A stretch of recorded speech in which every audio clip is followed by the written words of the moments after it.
Hey, Charlie here.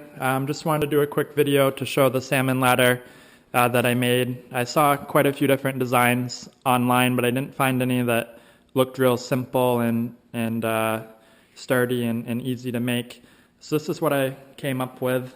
It involves 3 2x4s and 6 12-foot 2x6s to make.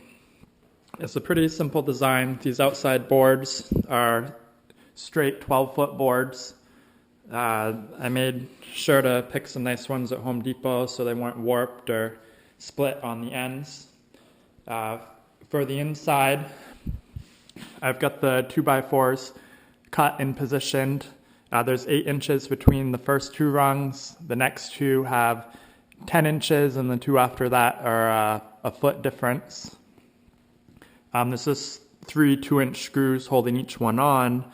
But what I did differently, I saw some people would put 2 bolts through here, and that'd be a lot of torque when the bar is actually going on it. It could want to split the 2x4 since it's not a very long one.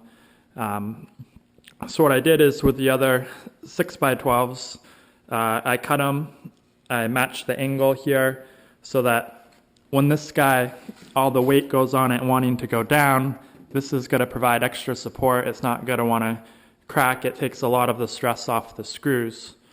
So it's pretty simple. Every angle you see here is 15 degrees. This is a 15-degree angle here. This angle right here is 15 degrees as well. I just used a miter saw.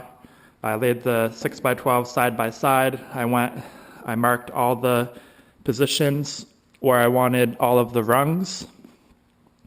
After doing that, I screwed these guys on. I did cut a little bit of notch out of the bottom just so that when the bar's coming off, going up to the next one, it's going to make it a little bit easier to clear. I may need to notch off a little bit more to make it easier. I'm not quite sure yet. And then after you get all the rungs screwed on, it's just going up and adding your support pieces. Make a rough estimate, cut it 15 degrees, try it. If it's a little bit too big to fit in, just take half a blade width off and keep going. It didn't take me very long to get everything to fit right. For the top, I have part of one of the 6x12s, and I just cut it and I put 4 screws in the back of it to hold it on. Those are 3.5-inch screws up there. And then for the bottom, I just made this little square on the opposite side. I used some 17mm bolts that I had from some cars I parted out for the bottom to hold it together. Added some bracing.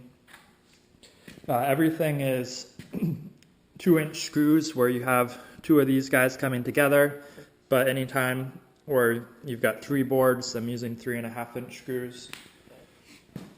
So it's not too bad. It's about $75 in materials. I already had the screws, but I guess if you had to buy them, they'd probably be about 20 bucks. They're the nice deck screws with the star head on them. The bar is also from Home Depot. It's an actual fence post bar. Shows it right here. It's 1 5/8.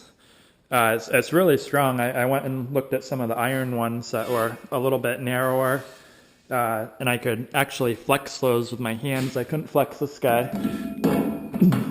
The next size up iron one was pretty strong, but it probably weighs 3 times as much as this bar. So that's pretty much it. I did try it. It's definitely a lot more challenging than it looks.